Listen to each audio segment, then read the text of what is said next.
Okay, well, Grover Norquist. I run Americans for Tax Reform. We were put together back in '85 by President Reagan to be the outside group to work on what became the Tax Reform Act of '86, back when the rates were 50% on the individual level, and then they were brought down to 28% as part of that tax reform. A lot of deductions and credits were reduced. A fair amount of the tax burden was shifted over towards the companies, even though they had a 35% rate as well. They had more deductions and credits that got shed. But that said, at the end of the day, you ended up with lower rates, broader base, but it was revenue.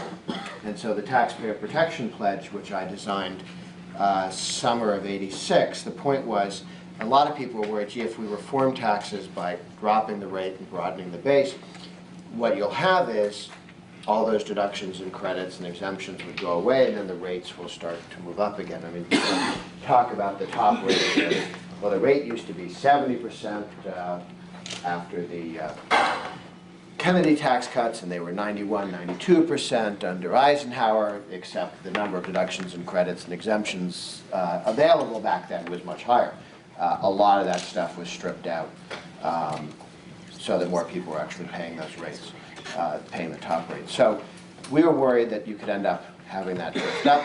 The pledge was designed that way. Reagan was very supportive, and after that election, we had about 100 members of the House and 20 in the Senate elected in '86 who'd taken the pledge, made that commitment. So do you see I'm sorry, is that okay? Do you see the pledge as relating to what the marginal tax rate is, or relating to the total value of revenues collected? It's the second one. Well, it's both. But both. you sort of described it at first as being about the rates. Well, the concern was that one of two things would happen. Either the rates would drift up, which is the concern most people had, or you'd end up, as in '82, with a broadening of the base with rates held where they were. The significant tax increase that happened in 1982 didn't affect marginal tax rates. Reagan in '81 got the tax rates down from 70 to 50 on the individual rate.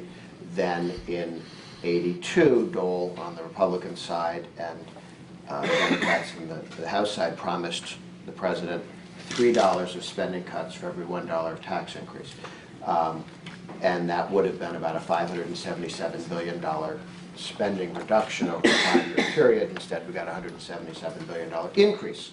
So we increased taxes with the promise of $3 of spending restraint, and ended up with higher taxes, and spending increased more rapidly after the deal than it had been. So you not only didn't get the $3, you got $1 up, not $3 down. So there were two concerns. One is rates would drift back up, and the other is you'd have a rerun of '82 as a way to raise revenue, to make the tax burden heavier as a percentage of the economy. So it's one sentence, two parts. No raising rates, no broadening the base unless rates come down. All revenue neutral tax reform is perfectly acceptable with the pledge. It's designed to fit tax reform. You want to broaden the base. We get this all the time at the state level. Well, we want to raise cigarette taxes because children will be protected from smoking. Fine, let's cut the cigarette tax, raise the cigarette tax, cut the income tax, dollar for dollar. Oh, well, we don't like the kids that much. Oh, so you just want the money? Yes, we just want the money. Okay, then leave the kids out of it and make your case for raising taxes. Don't tell us you're raising taxes when we're not raising taxes, we're doing children's health. You're raising taxes. Because they're not interested in raising taxes, cutting the income tax, having it be revenue neutral, and do what they claim they were doing on children's health. So that commitment, then you went into '88. George Herbert Walker Bush took the pledge. All the Republican candidates took the pledge except Dole. Dole won Iowa. In the debate just before New Hampshire, Pete DuPont handed the pledge to Dole and said, "We've all signed the pledge, would you?" And Dole acted as if he was a vampire, and he just tossed a cross into his lap. And he did this cringe thing that didn't translate well on TV. And he lost in New Hampshire. He was planning on winning the New Hampshire, and he was planning on winning the primary. Who was the boxer who said everybody's got a plan until they get hit? Mike Tyson. Mike Tyson. Yes, that's a good. You know? And him and I know we Clausewitz. want to hear the rest of this, but I also know that Rob Johnson has to catch a plane. Oh, sure. And I know he would love to jump in. He's particularly looking forward to talking with you today. I'm quite interested because you talk about taxes or revenue neutrality, and therefore as a percentage of GDP, what resources we have in the short run. But what kind of sense of what we do as a society with our collective resources informs what that level of revenue should be? The Constitution. Things that are mentioned in the Constitution are probably okay to spend money on. Things that aren't mentioned in the Constitution, you might wonder about. When you look at comparative performance, like the German system or Scandinavian system, Chinese system, or whatever, do you derive any inspiration from how they choose to spend money? I mean, I don't imagine R&D spending in the public sector. Science, basic science is something mentioned in the Constitution, but a lot of people do find value in that. They are, and the question is, if the government didn't do it, would it be done in the private sector? How much would you have? I mean, there are several levels on why one wants lower taxes and less intrusiveness by the state in people's lives. Step one is, in my interest, I think, liberty. I think people should be free. I think you shouldn't stick guns in people's noses and tell them to do things.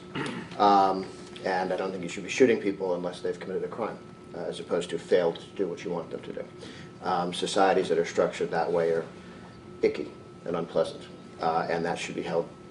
You want as little violence as possible organized by the state against people who didn't do anything to anybody else, rather than a lot of it.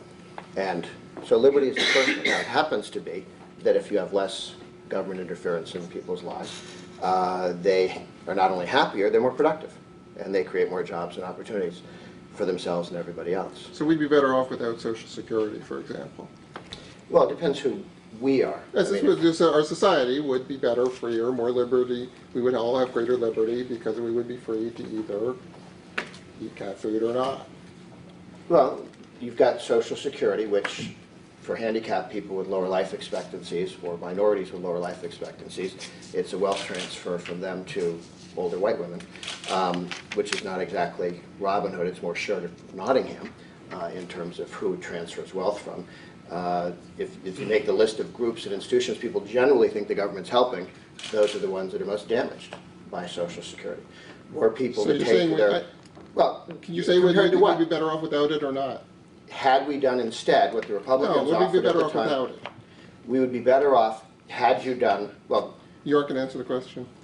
I'm going to answer an intelligent question, which is, what are the alternatives? Okay. The alternative would be alternatives- nothing. Would we be better off with nothing? Okay, with 4 people, well, then what would have been the response? We now have 401ks, we have IRAs, we have people making certain So if we- decisions.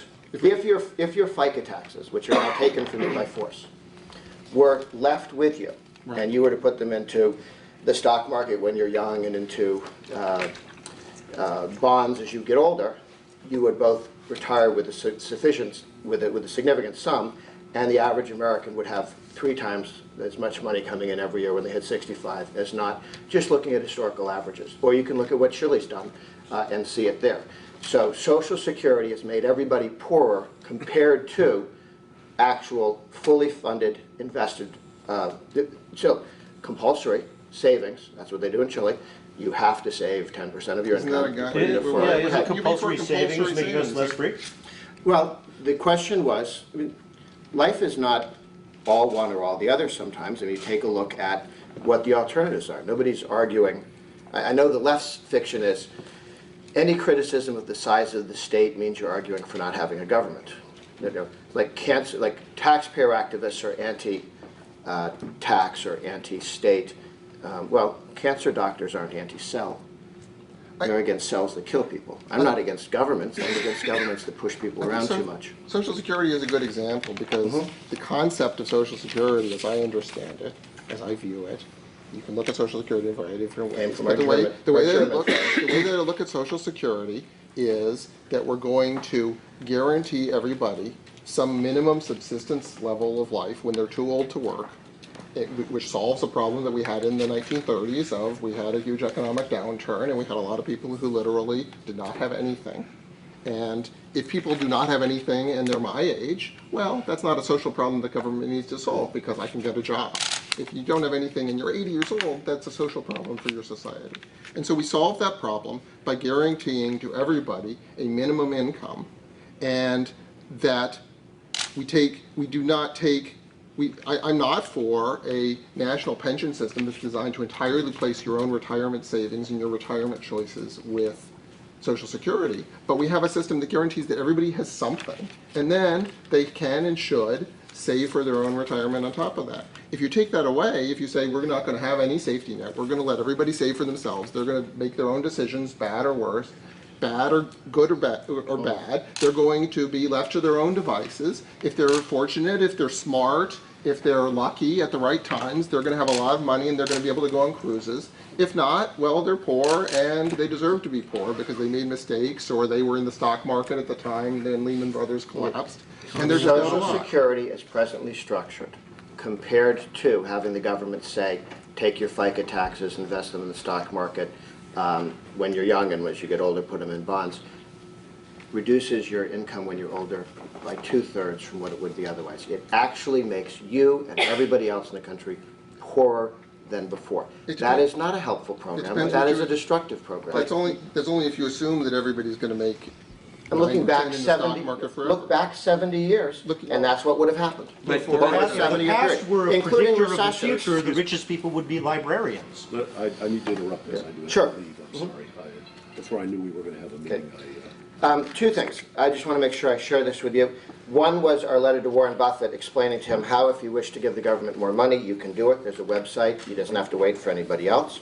Also, we are going to be passing in Congress the Warren Buffett line, not pronounced buffet line, the Warren Buffett line, which will go at the bottom of your 1040. So it'll say, here's what you owe, and then just like the place for a tip when you have like a cab or go to a restaurant, you can add more if you'd like. So we're going to make it very easy for anybody who wishes to contribute. Also, when we meet Yeah. next, I would like to talk to you about the difference between characterizing these things as charity and having a different philosophy of justice and social organization. I think they're very different things. But anyway, I have yes. to leave. Okay, and then this is Maimonides' 8 levels of charity, and then Warren Buffett's giving the 9. But again, the argument about Social Security, Yeah. you don't really, your position that the appropriate role of government is solely the powers that are strictly enumerated in the Constitution doesn't merely take us back to the early 20th century, it takes us back to the 18th century. So for example, the Louisiana Purchase was certainly not enumerated in the Constitution. In fact, there's a very open question whether Jefferson had the power to do it. Are you going to argue that that in fact was a terrible mistake and that was not an appropriate role for government to take?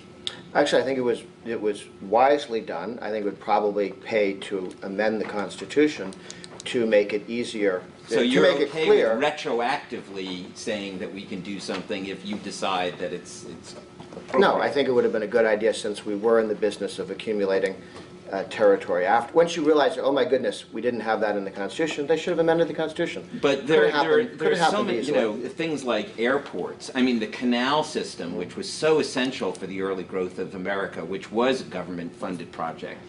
Today, airports, the transportation system, is your basic position that these are inappropriate roles for government? And my argument would be, if you think it's appropriate for people to make voluntary contributions when they think the government ought to raise more in taxes, are you willing to sign a pledge because you think the government should spend less, that you're not going to accept the American military protecting you, that you're not going to ask for the police force to come help you out if you've been robbed, that you're not going to ask for the fire department to come help you if there's a fire in your house? I mean, would you be willing to make that pledge? Well, I think the question, well, there are several interesting points. Well, if I didn't have to pay taxes for those things, if I was saying, here's what we're paying to defend you by occupying Iraq for the next 10 years, and if you'd like to pass on that opportunity, you don't have to pay for it either. Well, I would say if you are willing to make that expenditures trade-off, voluntary- there's a very simple way for you to do it, which is renounce your American citizenship and move to Somalia, where they don't collect any taxes. And I think we would all agree the consequence is not a very happy society. You've got to be kidding if you think Somalia's problem is too little government rather than too much and too many. Your ability to, I mean, the proper level of government, and Somalia has lots of governments. They compete with each other. They're called tribes. The national government, the one that we like to think of, they don't exactly have, but they have lots of government. And lots of people who collect taxes every time you drive past them on the roadblocks. Would you like us to be tribes? Is that why you want to not No, fund the I'm government? arguing that his suggestion that Somalia is an example of limited government. Look, what I would support, what the American people support, is limited government that protects your property, your life, and keeps the Canadians on their side of the border. Okay? So you want to have a national You want to defense. talk about the American people and what they support? 86% of them support taxing people like us. Yeah, That's what the American people support. And the most today. recent polls say that 3/4 think nobody should pay more than 20% of their income in taxes. So I'm with that. I much prefer that poll, which So what if we actually brought us all tests up to about. 20%? I mean, I pay 7%, and that's not that unusual. How do you get to pay 7%? I pay capital gains rates, and Not my 15? deductions are about half my income. Okay, so you're I'm not paying about working. 7% of AGI. You're paying, okay, but paying about 15% 7% capital gains. Yeah. On Well, income, right. on money that you've already paid taxes on and you're now investing. Well, a lot of my income is ordinary income, but it's wiped out by my deductions. As you know, the deduction system, you get to use all your deductions against your ordinary income first, even if your deductions are associated with capital gains income.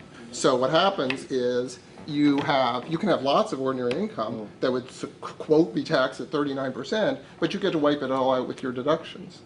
Does that seem like the right system? If Well, you just brought everybody up to I'm- 20%, this was sort of what Warren Buffett proposed, was if you think 20% is the right level, why can't we at least say that people making over $1 million a year should all pay at least 20%? That doesn't seem unreasonable. Well, then you have a candidate in Rick Perry, because he wants a 20% top rate. But I think if you want to know where the center-right is looking to go, because we have the House for the next decade, thanks to the wonders of redistricting, and we have the Senate starting in 12 for about a decade, because you've got 23 Democrats up in 12, 10 Republicans, only one of whom is vulnerable, and then in 14, you have 20 Democrats up, half of whom are in Republican states, 13 Republicans, none of whom are in I Democratic don't think we states. need to argue about the politics. I'm explaining where the country's going. And that's because the Republicans will hold the House and take the Senate over the next 4 years, getting close to 60 votes in the Senate if you look at where those states are. And the reason why we have so many Republican pickups coming in those 2 years is that Rove and Bush cleverly gave away all the Republican seats in 06 and 08 so that they could sneak up on the Democrats in 12 and 14 and take it all away. And this is where the Democrats never saw it coming. No, you didn't. They can't mean this. We said, yes, take them all. I'll bet you saw it was coming too. Yes, actually, no. At the time, I thought it was fairly stupid. I said, what are you doing? Now I see what they were thinking. revealed. They know what they're up to. It just looks stupid. So when you get that, if you get a Republican president, the Republicans are looking to move in the following direction, and that is to tax consumed income at one rate, one time.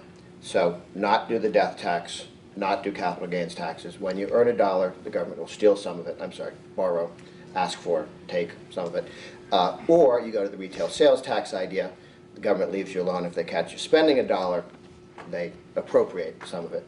Do you worry at all, I mean, do you worry at all about the accumulation of dynastic wealth, about the fact that in the long run you can have a society where only a very few people have almost all of the money? I mean, it's very possible now, leaving aside any tax changes, it's very possible now for people to set up dynasty trusts where they're, if you don't want to pay estate taxes and you want your assets to flow to your great-great-grandchildren and grow forever, you can set up a dynasty trust in South Dakota or wherever that's permanent and avoid estate taxes for your life and build up vast amounts of money, theoretically 100 years from now.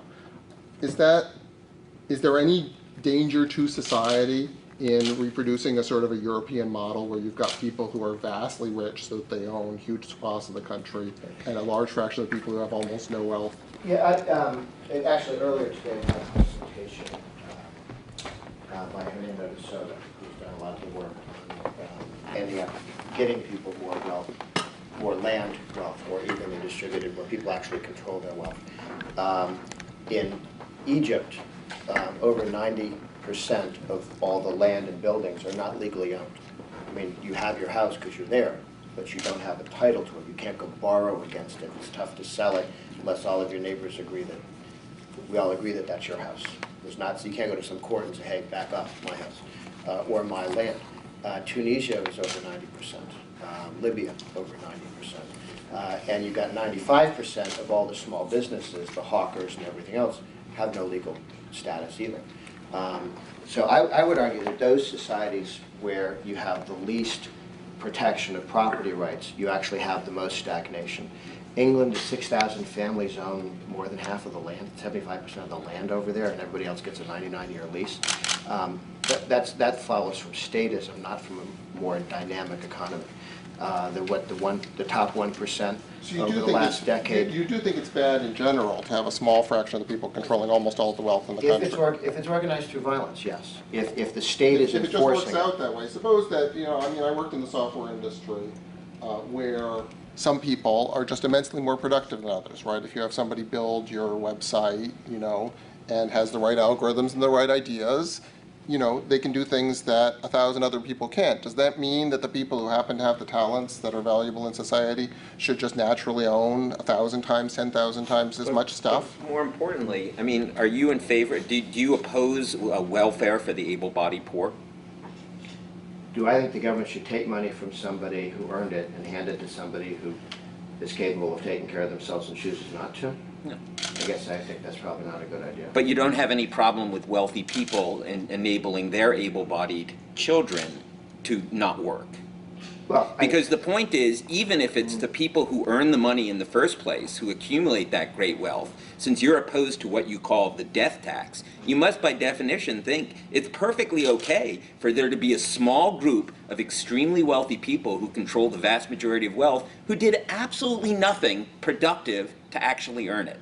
Except in a dynamic economy, it doesn't work out that way. Interestingly enough, it just doesn't. Even over the last 30 years, you've seen the charts on the bottom 20%, the bottom lower 20% income. Half of those people move into a different quintile each decade, and of the top 1%, half move out of that each quintile. So there's a lot more dynamism. We have the there. lowest rate of social mobility in the developed world and the largest rate of inequality in the developed world. So does that, leave aside who pays for what, does that match up with your value system? That it is increasingly difficult for a person to move from one part of the income system up to another one? Yeah, you want the government to get out of the business of interfering with social mobility. Because that outcome is appropriate, that it is within your value system to say that a kid can be born into a neighborhood and has virtually no ability to get out of that neighborhood. That's appropriate. I'm just asking you a question, leave all the money aside. That is, to you, that is an appropriate structure of a society. No, I live in Washington, D.C., and I see what the teachers' unions have done to the public school system in this town and other major cities, where they've trapped kids into a situation where they can't do better. Now, And that's so the you think it's government. the you through- think it's the If there were no teachers? public schools at all, then they would do much better at getting out of poverty? Well, Because they could save their money that they may, their parents are working minimum wage, they could save their money up and they could pay for a much better education. You And then live they in a would be world where we either millionaires? have the present public school system and with government-run teachers' unions that fight any efforts to actually allow parents some control over where they send the kids to no schools in between. How about if you let every parent have parental choice and take their kid to a school that they want to go to, public or private? So Grover, I'm the moderator. You keep having these radical positions on either side. So Grover, I'm just with a reasonable. mother who's a public high school Notice that. principal who has dealt, ran a school that was 2,000 kids in North Carolina, and it was a combination of the very richest kids and the very poorest kids. I think that that she would say that system that was set up to educate them was a key part of the people that she saw to be able to move out of their circumstances. But I just want to go back to the question that I asked you in the first place. Leave aside whether the teachers union is responsible for all ills in the country or not, and No, just just a good say, chunk of them. okay, so they're responsible for a big chunk of them. And let's just look at a society whereby there are vast disparities of income, there are growing disparities of income, and there are decreasing abilities of any individual citizen to move from one level of society that they're born into a different level of society. Do you believe that that is an appropriate structure for a society?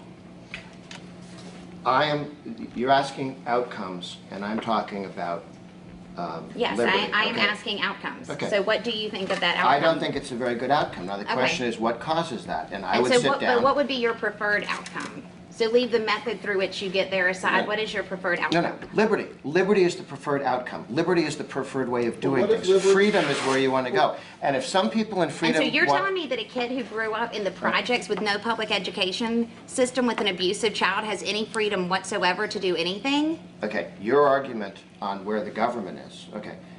I didn't I argue want where to the know, government is. I I'm want to know arguing when where the that guns kid come is. out, okay? When do the guns come out and they make you do stuff? If the government's making you do stuff and it's destructive, I'd rather they didn't. When they Like take your say, money. leave a park.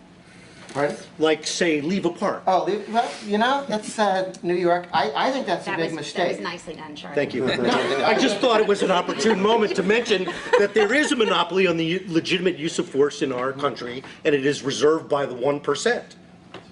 By the state, yes, and that's a mistake because the Occupy Wall Street is a tremendous asset, and it's a movement that I think will be very helpful in the 2012 elections, and I think it's a mistake to interfere with them continuing to annoy middle-class Americans. I think they need to be out there visible. Why do they annoy Okay. why do you have a perception that they're annoying middle-class Americans? The swing voters that are trying to decide which direction to go really find them annoying. And so I think they should get as much TV time as possible. So, but That's just politics. okay, if you want to, I don't live near one of those parks. so you say that you say that your outcome is liberty. So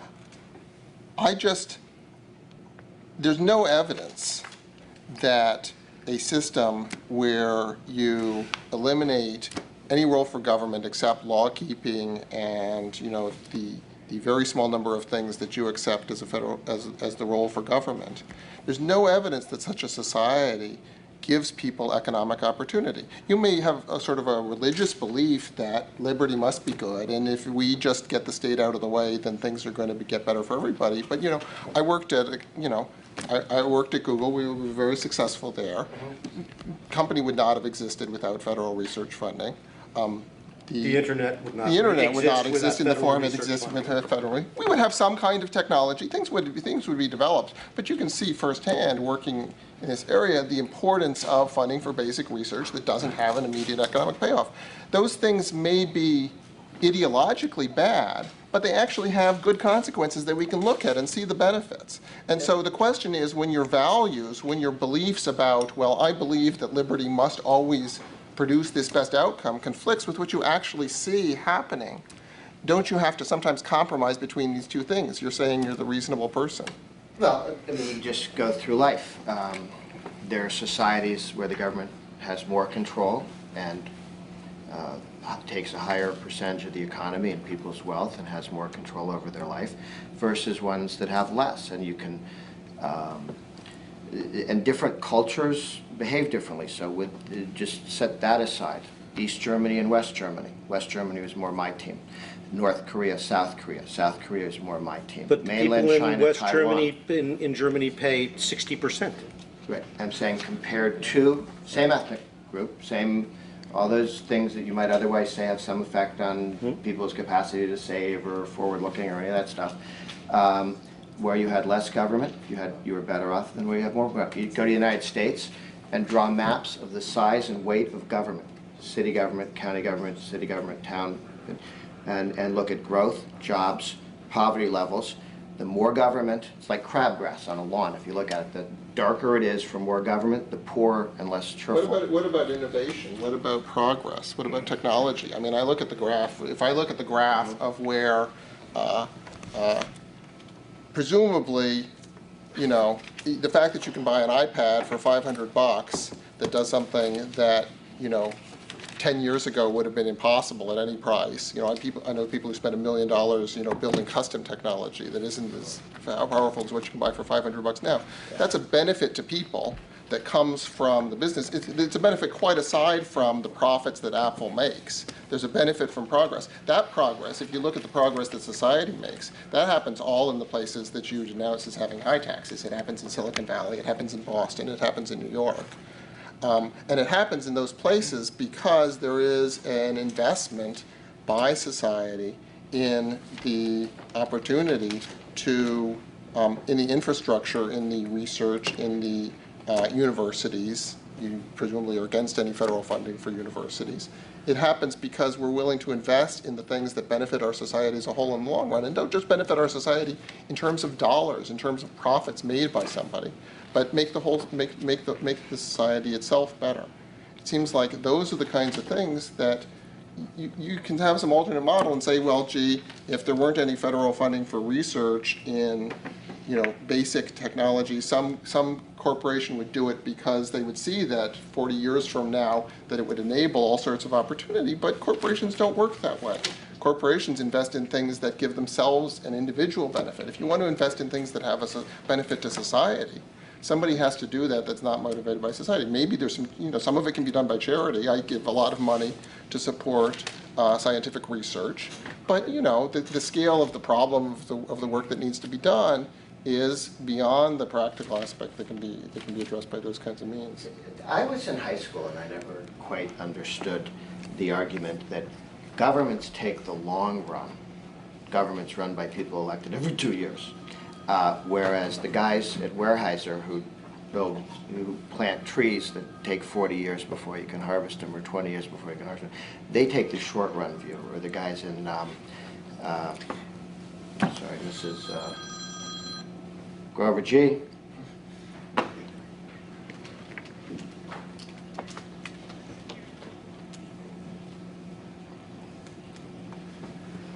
Understood. Cops are like that. Thanks. Okay, I got you. Take care. No. Mrs. Giuliani. Did you stage that for real? Did you all coordinate that earlier? No. It's not Mrs. Giuliani. But yet, governments actually, our government, guys get elected every 2 years. They can't function. They think completely in short term. And this idea that somehow, you're talking about faith. I would argue that those people who believe that government is a black box, and when you say we're going to do something called Social Security, we assume that that means that it helps older people. And really, compared to what? And just because the government says that they've built a plan which helps X or does X, when they put $1 in and label it defense, really? No, does that make it defense? Obviously, there's government spending that's better. That's some things that are better than others. We have a political process that's designed to sort those things out. I just think, in your philosophy, there can't ever be anything that government can invest in that has a long-term social benefit, and that just seems so at odds with the world that I live in, because I know that I went to universities, that I see things that are funded by research dollars, that I benefit from public infrastructure. That we would only have private roads in your world, and right? I go back, you say you're taking a reasonable, moderate position, but when you use terms like taxation is theft, and that the government steal these dollars, even by your own admission, you support certain roles that government fills. We didn't rely on the private sector to fight World War II. And, the military, I think, is a good example that, by and large, we feel does a pretty good job doing what they're supposed to do. They're not perfect, but it's well worth expending tax dollars, and I don't think that anybody has the right to say that when somebody comes along and says, hey, you ought to contribute to this thing that benefits us all, that you have the right to say that that is theft. Well, all government takes money out by force. It doesn't ask for it. I don't disagree with that. And I would argue that we should minimize the amount of force used in society.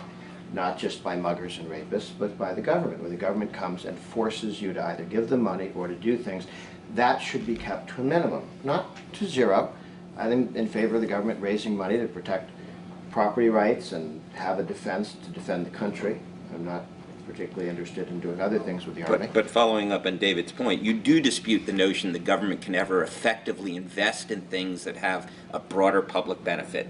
Things like the road system, things like scientific research that are not enumerated in the Constitution, and yet, and I fully agree with Dave on this point, when you observe the effect, they certainly seem to have benefited an awful lot of people. Okay, well, let's see, the federal government used to take and spend 20% of GDP, now we're at 25. State and local about 12% of GDP. it'd be a little foolish to suggest that when you've been taking a third of the wealth of the wealthiest country in the world, that you couldn't have spent some of it in a somewhat constructive manner. But I would argue that you want to minimize, I mean, Solyndra was what you were describing, the government wisely spending our money to pay off bundlers for the president. I tend to think that's corruption, and yes, theft, and wrong, not just on... Just incompetence. And there are plenty of, I've made plenty of up- investments that haven't panned out too well, and With- I don't consider with- myself corrupt for having done them. No, with your own money, that's different, there's a big difference. I think that the... And one second, our rail system built privately, not by the government? The rail system was built by land grants. They gave land away to people who then built the roads and so on, okay. That's essentially payment, and then the land became valuable because they built the In road. fact, at the time, the government couldn't afford to build the railroad, so Yeah. the land was a scheme Okay. to finance the railroad. Yeah. In other words, they transferred wealth to the people building And railroads. now, which railroads work? The ones that the government runs or the ones that are privately run? Which ones are functioning properly and which ones aren't in the United States? The ones that are privately run do much better than the Europeans. The ones that are privately run have absolutely no public trust or public obligation. The one that runs, I mean, there's a commuter rail that runs right by my house, and it provides an enormous value. It's always struggling because it doesn't have a dedicated funding source. And, you know, but in terms of its operations, it's providing a service that's Our invaluable. freight rail's quite good. It's passenger rail, it isn't. Yeah, but Because it's a the large passenger country. rail, Okay. there's Passenger passenger rail's rail run that's by the very government. effective. You presumably ride the metro, and it provides a service. It's more expensive than we would all like. I've also been. But I've been you're to glad the we have it, pyramids, right? And I thought they were really cool, but I don't think it'd been much fun if I was one of the guys spending my time building it courtesy of the pharaoh. But I mean, do you ride the metro? Yeah, yeah. And do you feel just personally aggrieved at all the freedom that has been taken from you? I mean, do you wake From up me? just Are you kidding? aggrieved? I ride the metro. They loot people in Nebraska and Kansas to build the metro. It would be, when we last looked at this a few years ago, it'd be cheaper to buy everybody a rather expensive car who rides the metro than to have built the metro. So Washington DC But I'm as, asking you a different question. You're arguing that our government is infringing actually it'd be cheaper to run on buses our through the lines they freedoms, have and down I just personally don't feel all that tied up, you know. And so I'm curious that I your live in experience as somebody who runs one of the most Yeah. powerful conservative organizations in the country, how it is that you wake up every day feeling so hemmed in, so unfree. I mean, do you really what feel freedoms so do you- unfree? What freedoms do you not have that right now that you feel you've been deprived of? okay, if I was just worried about me, I'd go out and make more money and pay the extra taxes. Actually, my concerns are broader than that, and they're for the country. I think the federal government doesn't mess with my life or DC in the same way that it does for lower income people who are trying to get their foot up on the rail and who are told, oh, by the way, you have to go to the school that doesn't work because the teachers unions pay us a lot of money, so sit down, shut up. What we used to have is that guy down in Arkansas, George Wallace, who stood in front of the schoolhouse doors, said to black kids, you can't get in. Today, the Ted Kennedys of the world stand in front of the schoolhouse doors and say to those kids, you can't get out The U.S. to government schools told Wallace that that he was teach. wrong and that he had to let the children into the school. However, he was the state down Right, there. so that argues for the centralized power of the federal government, right? No, because now Because they need to be able to overrule I the... think you're missing the point. Okay, In one well, perhaps case, I am. a politician stood in front of the schoolhouse doors and playing politics said to people, you can't get into a better education. Now, the government-run school isn't the better education, but the Ted Kennedys of the world stand there and say, because we get money from the teachers union, you can't get out. You can't go to a parochial school. You can't go to a charter school. You can't take the resources that we've accumulated, $14,000 per kid in this town, and if we give you $3,000, they could all go to a better school than they get in DC. And this government stands in between Wait. those kids. What private school has tuition of Private school in $3,000? Manhattan I'd is just like to know, because I $40,000 pay a little a bit year. more. They don't, but we had a $3,000 grant, which this president killed, which was going to kids to say, if you'd like, here's $3,000 of the 14 that we spend on education. We're going to leave the rest with the teachers union and the bureaucrats. You get to take 3 to the school you want. And their parents were topping it off. but you have a lot of You know, parochial it's schools as interesting well. to me that this The President of the conversation has United come all States the way stood around between to those demonizing kids. teachers, when in fact the wealth of the country has been plundered over the past 10 years. We had a historic tax cut, I'm concerned which is, about the kids who aren't getting educations, and the I am- answer I is am the too. government-run school that won't let, and the government-run city that won't let kids and parents have a choice of what schools to go to. but your argument You're is just talking that about what government kids is do. inefficient. Your No, argument no, is no, that no. government is doing badly with the money that they have. They're My not- question They're is, standing in between you and freedom and you and an education. my question is, and I asked this at the beginning, where They're is hurting the kids, and evidence, they should stop. where is the evidence that this low tax environment that we live in is creating jobs? You take a look at the 50 states and ask where people are moving to and out, and they're moving to the low-tax states and away from the high-tax states. And the other question I Towards the have is, low-income tax states, away from the That's just a income race tax to the states. bottom. You would expect that when you. yeah, exactly. People are moving and jobs are, people are moving and jobs are moving. If you had states that allowed more pollution and states that allowed less pollution, then you would see companies moving to places where they're allowed to pollute more, And right? that- But and that doesn't people move to the necessarily more mean that pollution?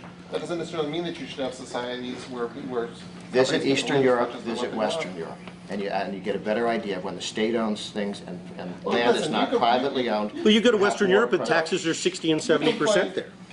You Compared to Eastern Europe where they were 100%. But you complained, listen, you complained about your position being viewed as extreme, and then whenever anybody says that maybe I can afford to pay more than 7% of my income in taxes, you say, well, but that's communism and it failed. Don't you think that you're being? I did not suggest. You said Eastern Europe.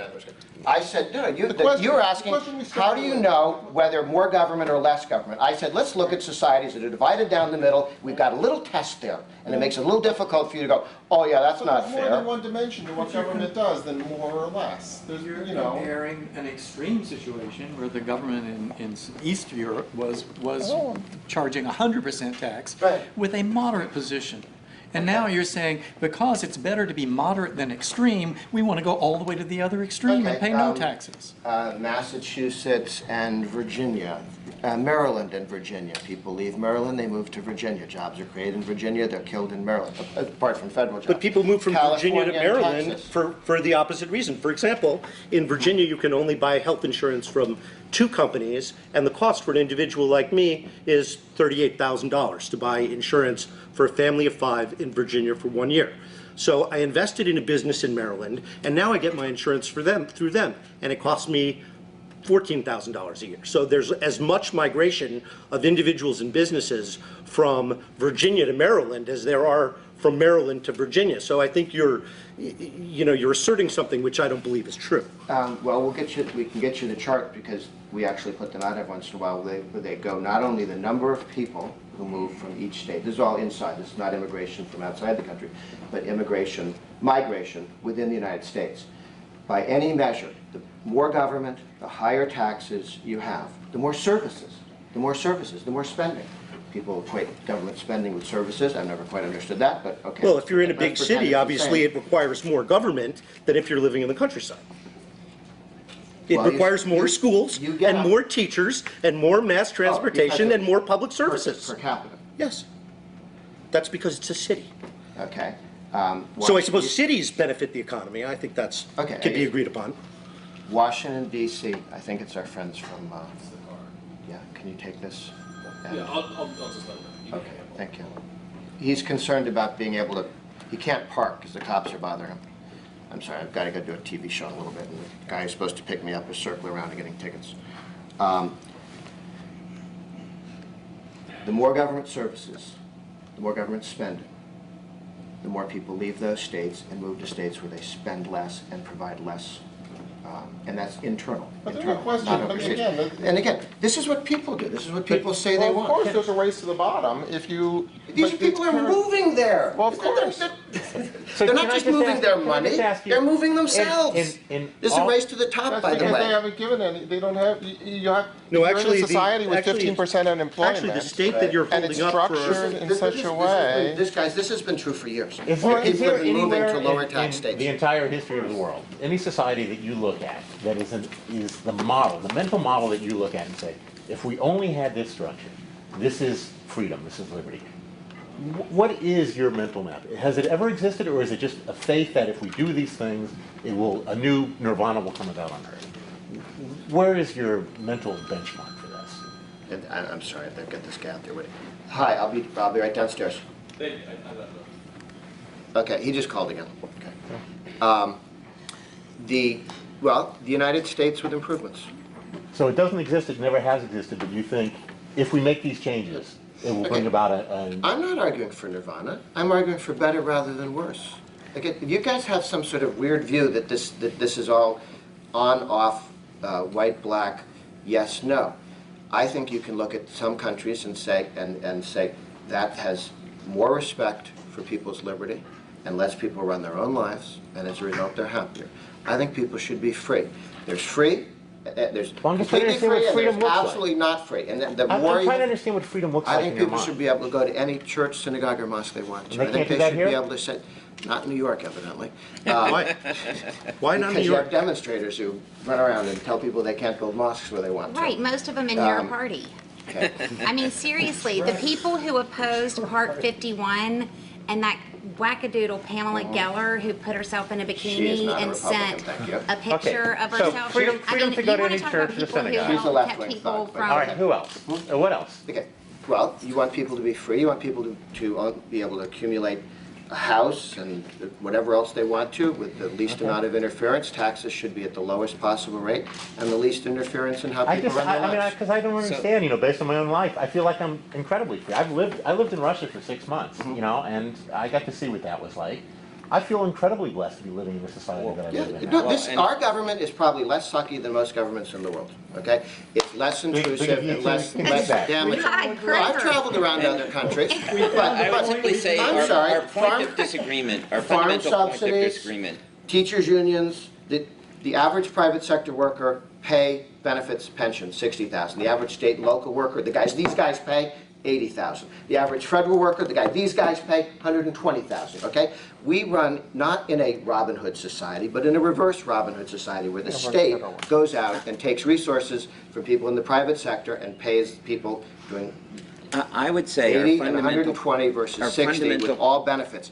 That's the challenge you have, which, by the way, is over $400 billion in overpayments for government workers in the United States compared to the private sector. That doesn't count vacation days or whether the people at the DMV actually work a full day or do something So if productive. government workers were paid less and did the same work, you'd have no problem. If they were paid the equivalent in the private sector, you'd save $400 billion. You could take that into either Okay, tax so you cuts have or no debt reduction. you have no fundamental disagreement with the idea that the government should exist and that people should do those jobs. You're just saying that they get paid too much. Well, with many of those jobs, And you I'm don't not like the sure people the who work guys. at the DMV because apparently they've been thrown in a big bucket with teachers and other overpaid government workers who we don't need anymore. No, the DMV question is. Well, you're trying to create a narrative about people who work at the DMV taking too many coffee breaks, and it's not true. Okay. So, but I do think we did have a little bit of agreement where we agreed that our government is not as sucky as many other There's your headline for tomorrow. and on Let's that hear it high for note less of sucky agreement, government. you've got to get off to Because- our favorite But television all those other network. governments And we've that are got to more get off to sucky some other meetings, but spend more thank of you their very much. people's money as a percentage of the economy. Thank you Okay? so much, Grover. The better societies, the government's smaller. Thank you. Thank you for taking the time And to meet too with us. much government in Somalia is not too good. Well, they don't have much government in Pakistan either. Are you kidding? Did he just say that? The ability of people in the private sector to own their own land versus the state. No, he said too much. Oh, this is The problem with Somalia is the Pakistan? total quantity of government they've got is too much. Pakistan, jeez Louise. Thank you. Take it easy. Really appreciate your Good to time. see you guys. Okay, and anyone who wants to send in more money to the federal government is free to. I'll match you dollar for dollar. Every dollar you contribute to the United States I'm not a government, big- I will match. I'm not a 2 to big, 1. I'm not a big fan of the farm subsidy program, so I'm not interested in sending them more money for that. We're not calling for charity from the rich. We're calling for taxes. Thank you. Yes, okay. That's likely. I will save you from having to follow through on that. Take care, guys. Thank you.